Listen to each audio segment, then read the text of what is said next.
So now we're going to go into Warcraft III Reforged. Derrick, this is your revisiting of the original Warcraft 3. Why don't you give us a rundown of it and what you think of it? Okay, so Warcraft III Reforged is a remastered version of the 2002 RTS Warcraft III Reign of Chaos and includes the Frozen Throne expansion in with it as well. I'd completely forgot this was coming out, so when it popped up, I was like, "Oh yes, I'm going to grab this" because it was one of my favorite series to play. When it was out, when it came out. So getting to play something that had updated graphics, updated sounds, you can like zoom in a little bit further and see better fidelity of the character models and whatnot. So I immediately dove right back into that. I started off with the Horde prologue campaign that you can do, and after learning like what units were and setting certain things to go and collect, I got like right back into it. And then I started like remembering things like the certain sounds when they'd be like, "Oh, job's done." And I was like, whoa, that brought me like way back then to when I was younger. It just came out and you're playing through those. So it's played pretty solid too. I had a little bit of an issue because I didn't have the game set to the same refresh rate as my monitor. So I was getting a little bit of tearing, which I thought was the game because normally I don't really have that problem. So Mm-hmm. for this, you kind of had to have it set to exactly like what you were playing on. It didn't Mm-hmm. really auto detect that right. Okay. But once I smoothed that out, everything looked great. That issue went away. It's played nice and smooth. Loading's been really quick and fast. I've made it up to about halfway through the first part of the Alliance campaign Mm-hmm. because it kind of like branches you off and you jump around to continue the story. Which was another great thing is it's an RTS that's also telling a story, and you're set into these missions that are story based. And even though your ultimate goal is to build your units, usually in those games like StarCraft, you're just building up your units. There isn't much more to it. If you think like multiplayer, you're just battling to take somebody else out. But Yeah. with this now, there's objectives, there's like mini quests, there's like little hidden things you have to find. Like on one playthrough I was doing is actually for the stream. I forgot to go like exploring a little bit because I was like, all right, I'm gonna go up, hit this next spot, and then I'll start building from here. But you couldn't make it to there because there was too many enemies. But if you explored a little bit, a bunch of the villagers started joining you and taking up arms, and then you had a big enough army to do this fight. Mm-hmm. Um, so it was just really neat getting back into that because I really haven't had a RTS as of lately. Besides StarCraft II that has like that big story base to it that really kind of captures you like that because you have your cinematics, you have the characters are talking and interacting, new ones are showing up as everything's going on. Mm-hmm. Yeah, I So remember it's that just being kind of revolutionary at the time, but also kind of mixed with some fans of the genre because it kind of went away from that, like you said, like building the base and micromanaging um, that StarCraft was known for, and more reliant on the hero um, model. yeah, because I think from what I remember from because I don't remember the first two all too much, Mm-hmm. but they were in a similar style, just more lucrative and more kind of like straight to the point. To where this you kind of have like they opened it up a little bit more. Like they didn't make it like as full scale as like StarCraft is, but they Mm-hmm. opened it to enough to where you could kind of like it's got like these weird like exploration aspects, light RPG aspects because you can also like your main hero class once you get enough experience you can then like upgrade their moves or they'll give you like a couple moves to pick from.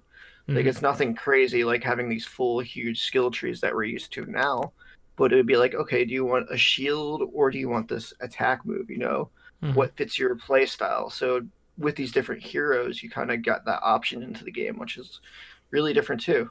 So Yeah.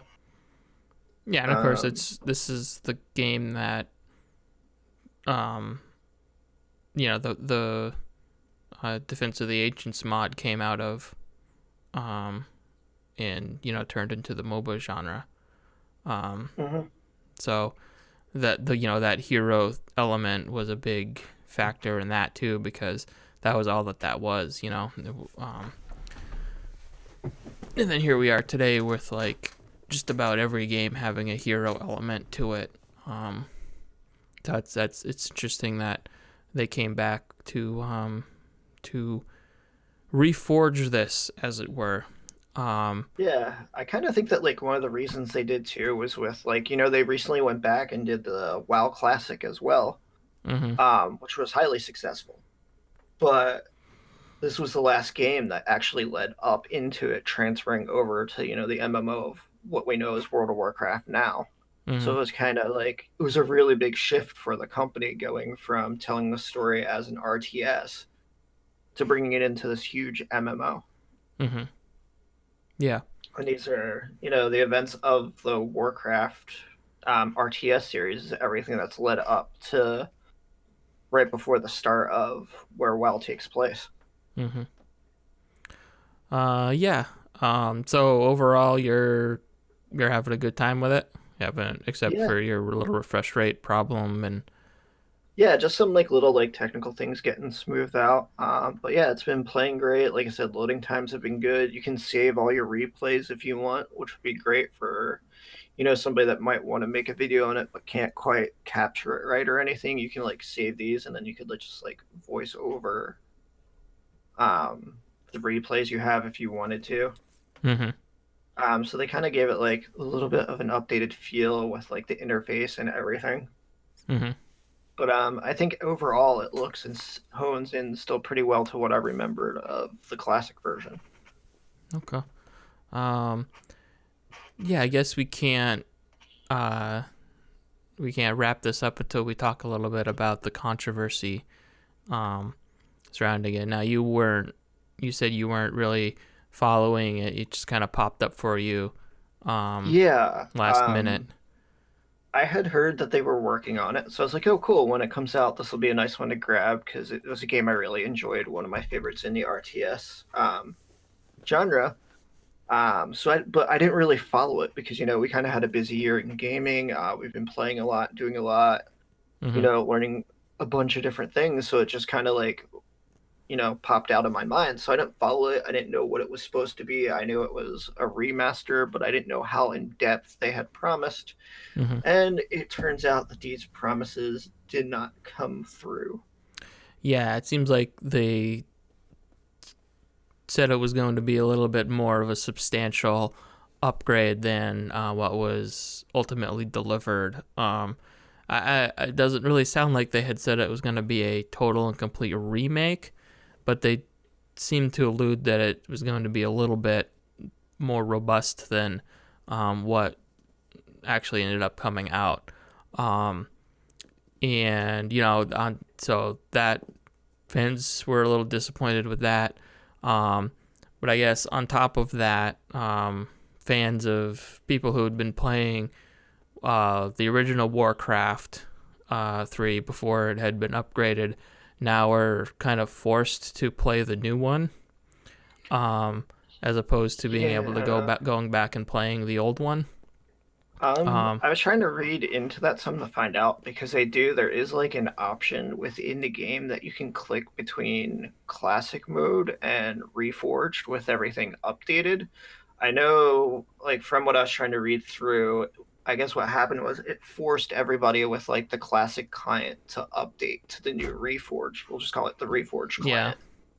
yeah. I And guess that was I what believe the it has issue like is. locked them out of the game. Maps haven't converted right. So not everything they have made in these maps that they've been collecting are there. Mm-hmm. And now, apparently, with the new terms of service and rules, Blizzard owns the rights to any map you make in the game. Yeah, It is not your own. It is theirs. So I think like one of like the bigger issues from all this backlash is these small little choices that not small, but these yeah. choices that Blizzard made that's affecting like forcing this update of the client and now taking ownership of the maps which we've created, Yeah. you know, um, I think that's, from what I've been reading, is where the bigger deal comes. But it has created such a backlash that right now it has a point 0.5 Yeah. on Metacritic, Yeah, a user score, a zero point 0.5 user score on which Metacritic. it has gone up a little bit. I Oh. don't know how much point 0.2 or point 0.3 makes a difference, but when somebody had first told me about it, they're like, "Hey, did you hear that it's at a point 0.2?" I was like, Yeah. "No, what? Like, I'm having a blast. What are you talking about?" Yeah. And then when I went Uh and checked on it, it was at a point 0.5, but it's because of this. And kind of lately with the trend, there's been like YouTube has been having some issues with content creator, and they've started to like rise up back against it, mhm. and it's actually worked. So this is kind of like happening now on the gaming front, to where Yeah. there's actually a whole website set up to get the game refunded, and it's almost been instantaneous refunds of the game for people that are pursuing it. Mhm. And have you looked into it enough to know whether or not that's rolling people back that want the old version of it? I haven't seen anything on that. I just recently found out about like the whole website and everything that was Yeah. out for getting people these refunds, and the fact that Blizzard was actually just like instantaneously doing it. Like it wasn't taking that like 2 or 3 days. Like Yeah. that money was back to you. There you go. Yeah. But I'm pretty sure with that they weren't going to let you keep the copy, so I don't know how that Yeah, well, all see, worked, that's the especially if whole you thing I own wasn't Classic. sure about is like for these people that were playing the classic version, it sounded like even if they didn't want to upgrade to the new version, they were forced to. If you were going through, I'm guessing BattleNet. Um, Hmm. that's what I think. That's what from what I understand, is what their issue was. Is like even if they didn't want to use anything to do with the new version, they were still like the client you said was updated to the new version, even though they could still play technically the old version. So I don't know if this is rolling that back too, or Yeah, what. I'm not Um, sure. That's definitely a real big gray area with how all that happened. yeah. Um, and I guess on the topic of them taking ownership of custom content, obviously that sucks, but um, I guess in like a big grand sense, you can kind of tie that back to Dota as well, because that was a mod that was a whole genre that spun out of a mod for their game that they didn't end up maintaining ownership of. So Hmm. Steam, Valve has the Dota name. Um, so this you could see them being a little bit like paranoid, you know, thinking that Right. in 10 years is some custom mode that somebody made in Warcraft Reforged going to turn into the next MOBA, the next Hmm. the next huge thing.